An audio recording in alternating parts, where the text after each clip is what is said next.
संस्कृताय। नमस्कार छात्रों, आज हम संस्कृत व्याकरण परंपरा का सामान्य परिचय जानेंगे। मैं डॉक्टर रवि, सहायकाचार्य, ऋषिकुल संस्कृत महाविद्यालय, गुरुग्राम। आइए सबसे पूर्व हम जानेंगे व्याकरणम शब्द की व्युत्पत्ति। व्याकरणम शब्द जमा आंग पूर्वक क्री धातु में ल्युट प्रत्यय से निष्पन्न हुआ है। देखिए, क्री जो इसमें व्याकरण में मूल शब्द है और इसमें दो उपसर्ग लगे हैं, वी और आंग, और इसमें एक ल्युट प्रत्यय लगा है। देखिए, उपसर्ग क्या होते हैं? जो किसी शब्द के आगे लगकर उसके अर्थ में परिवर्तन लाते हैं, उन्हें उपसर्ग कहते हैं। और प्रत्यय कहते हैं जो किसी शब्द के अंत में जुड़कर उसके अर्थ में परिवर्तन लाते हैं, उन्हें प्रत्यय कहते हैं। तो वी जमा आंग जमा क्री जमा ल्युट हमें प्राप्त होता है। तो जो इसमें वी में ई है, इसे यण के द्वारा यकार आदेश हो जाता है और य की इत संज्ञा होकर हलंत्यम से तस्य लोपे से लोप होकर विस्तार होने से हमें व्याकरणम शब्द प्राप्त होता है, जो कि संस्कृत का नपुंसक लिंग का शब्द है। इसी प्रकार आपने देखा होगा संस्कृत शब्द भी निष्पन्न होता है। संस्कृत शब्द में सम उपसर्ग पूर्वकम क्री धातु है और इसमें भी जो प्रत्यय है वो ल्युट है, तो इससे संस्कृत शब्द भी निष्पन्न होता है। आइए अब हम व्याकरण का अर्थ जान लेते हैं।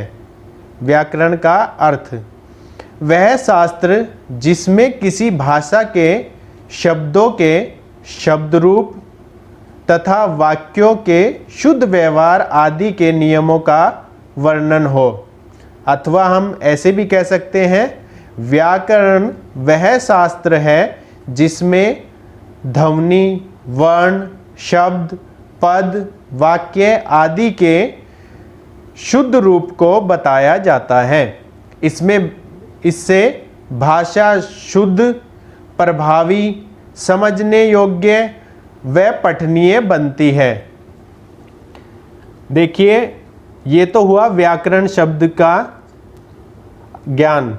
अब हम संस्कृत व्याकरण का इतिहास किस प्रकार से फलीभूत हुआ है, किस प्रकार से आगे बढ़ा है, वो जान लेते हैं। संस्कृत व्याकरण की परंपरा बहुत ही प्राचीन है। संस्कृत भाषा का शुद्ध रूप से जानने के लिए व्याकरण शास्त्र का अध्ययन किया जाता है। देखिए, भाषा कोई भी हो, उसमें कुछ नियम होते हैं जो उसे बांधते हैं, उसका निर्माण करते हैं। तो संस्कृत भाषा का जो व्याकरण है वो उसे शुद्ध बनाता है। उस व्याकरण शास्त्र से उसके अध्ययन में हमें पारदर्शिता प्राप्त होती है। संस्कृत व्याकरण वैदिक काल से ही स्वतंत्र विषय बन चुका था। जो यास्क हैं, एक व्याकरण के आचार्य हुए हैं, उनके द्वारा लगभग 700 ईसा पूर्व नाम, आख्यात, उपसर्ग और निपात, ये चार आधारभूत तथ्य व्याकरण में स्थान पा चुके थे।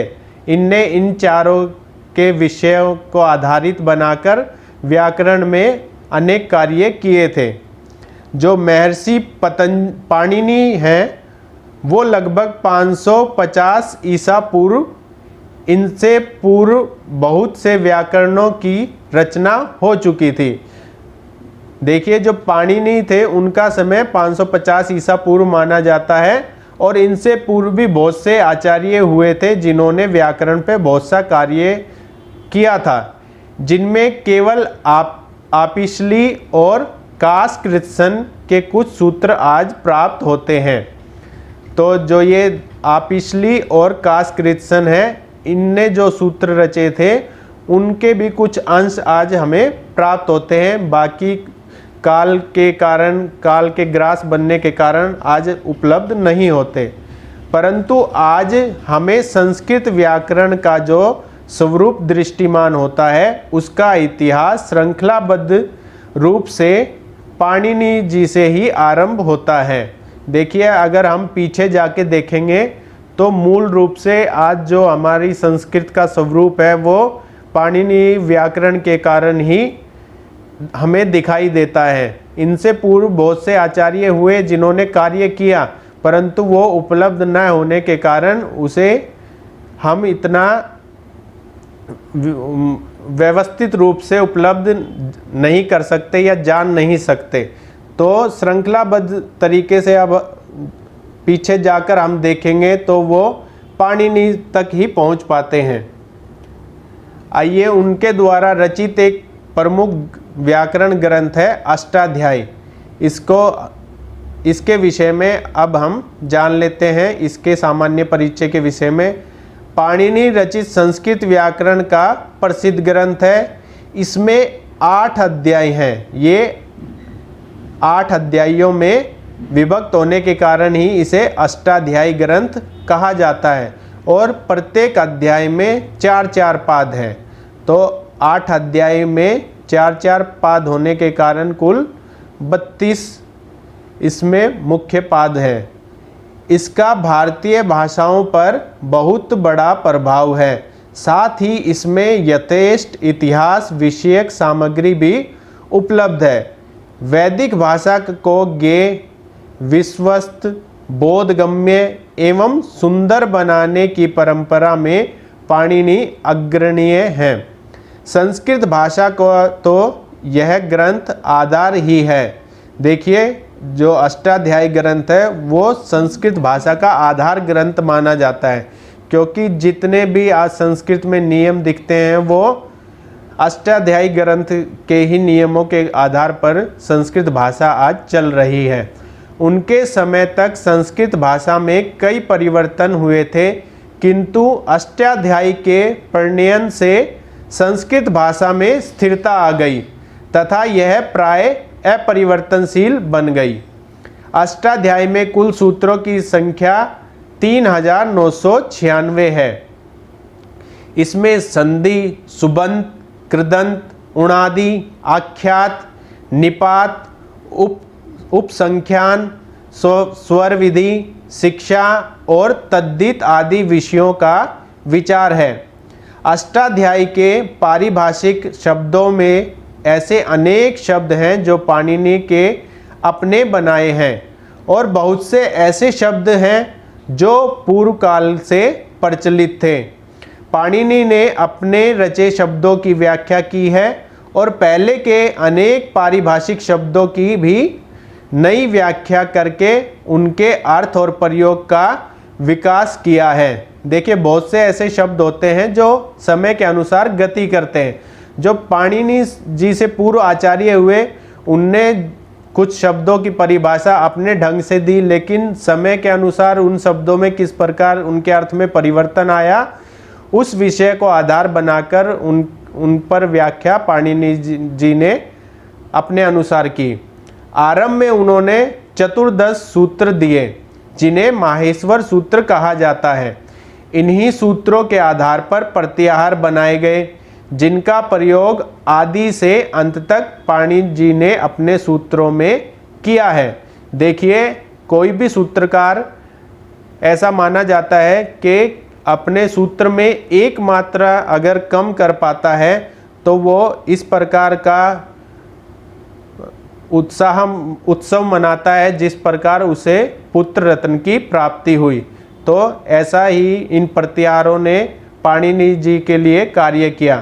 प्रत्याहारों से सूत्रों की रचना में अति लाघव आ गया। जो प्रत्याहार हैं उनके कारण जो इसके अष्टाध्यायी के सूत्र हैं वो बहुत ही छोटे हो गए। गण समूह भी इनका अपना ही है। सूत्रों से ही यह भी पता चलता है कि पाणिनि के समय में पूर्व अंचल और उत्तरांचल वासी 2 श्रेणी वैयाकरणों की थी जो पाणिनि की मंडली से अतिरिक्त थी। देखिए, ये ज्ञात होता है इनसे कि पूर्वांचल और उत्तरांचल वासी ये 2 श्रेणियां व्याकरणों की इनके साथ ही चलती थी जो इनसे भिन्न मंडली रही होंगी। पाणिनि कृत अष्टाध्यायी वैसे तो व्याकरण का ग्रंथ माना जाता है, किंतु इन ग्रंथों में कहीं कहीं राजाओं महाराजाओं एवं जनतंत्रों के घटना चक्र का विवरण भी मिलता है। देखिए, अष्टाध्यायी सूत्र ग्रंथ होने के साथ साथ उसमें कुछ ऐसे राजाओं महाराजाओं का वर्णन भी मिलता है जो उस समय उपलब्ध रहे होंगे। इसी आधार पर लघु सिद्धांत कौमुदी की रचना आचार्य वरदराज जी ने की है, जो आपके पाठन विषय में लगी हुई है। लघु सिद्धांत कौमुदी बहुत ही सुंदर ग्रंथ है, क्योंकि इसमें सारे सूत्र व्यवस्थित रूप से वरदराचार्य ने रखे हैं। तो आइए इसका सामान्य परिचय देख लेते हैं। लघु सिद्धांत कौमुदी पाणिनि संस्कृत व्याकरण अष्टाध्यायी की परंपरा प्रवेशिका है। देखिए, ये परंपरा प्रवेशिका कही जाती है क्योंकि व्याकरण परंपरा बहुत ही विशाल है और इसमें मात्र लघु सिद्धांत कौमुदी आपको प्रवेश कराएगी। ये आपको पांडित्य तो नहीं दिलाएगी, लेकिन आपको किस प्रकार शब्द सिद्धि करनी है वो सिखा देगी, किस प्रकार उसका अर्थ समझना है वो भली भांति पूर्वक यह हमें सिखा देगी। यह विद्वान मान्य वरदराज की रचना है, जो भट्टोजी दीक्षित के शिष्य थे। उनका एक व्याकरण ग्रंथ मध्य सिद्धांत कौमुदी भी है। लघु सिद्धांत कौमुदी में पाणिनि के सूत्रों को एक नए क्रम में रखा गया है, ताकि एक विषय से संबंधित सूत्र एक स्थान पर रहें। देखिए, जो पाणिनि जी द्वारा रचित अष्टाध्यायी ग्रंथ है उसमें जो सूत्र हैं वो अलग अलग स्थानों पर उपलब्ध होते हैं। तो वरदराजाचार्य ने क्या किया, उन सभी सूत्रों को क्रमबद्ध तरीके से रखा। लघु सिद्धांत कौमुदी में संक्षेप की दृष्टि से अत्यंत संक्षिप्त व्याकरण पुस्तक है। इसमें पाणिनि के 1272 सूत्रों की उदाहरण सहित व्याख्या की गई है। मध्य सिद्धांत कौमुदी जो भट्टोजी दीक्षित ने रचा था, उसमें पाणिनि के 2315 सूत्रों की उदाहरण प्रत्युदाहरण सहित सुंदर एवं सरल व्याख्या की गई है। जहां भट्टोजी दीक्षित कृत सिद्धांत कौमुदी में अष्टाध्यायी के समस्त 3955 सूत्रों की विशद व्याख्या ऊहा-पोहा एवं शास्त्रार्थ पद्धति से की गई है, वहां लघु सिद्धांत कौमुदी में केवल उन्हीं सूत्रों को लिया गया है जो व्याकरण ज्ञान के लिए उपयोगी हैं। वैदिकी प्रक्रिया और स्वर प्रक्रिया को सर्वथा यहाँ पर छोड़ दिया गया है। लघु सिद्धांत में व्याकरण प्रक्रिया का सभी अपेक्षणीय विवरण वरदराज ने किया है। यह सिद्धांत कौमुदी का संक्षेप संस्करण होते हुए भी एक विलक्षण कृति हमें ज्ञात होता है। इस प्रकार आप जो संस्कृत व्याकरण है उसका सामान्य परिचय समझ सकते हैं। इसी के साथ आपका धन्यवाद मुझे इतना समय देने के लिए। और वीडियो अगर पसंद आई हो तो इसे लाइक करें, चैनल को सब्सक्राइब करें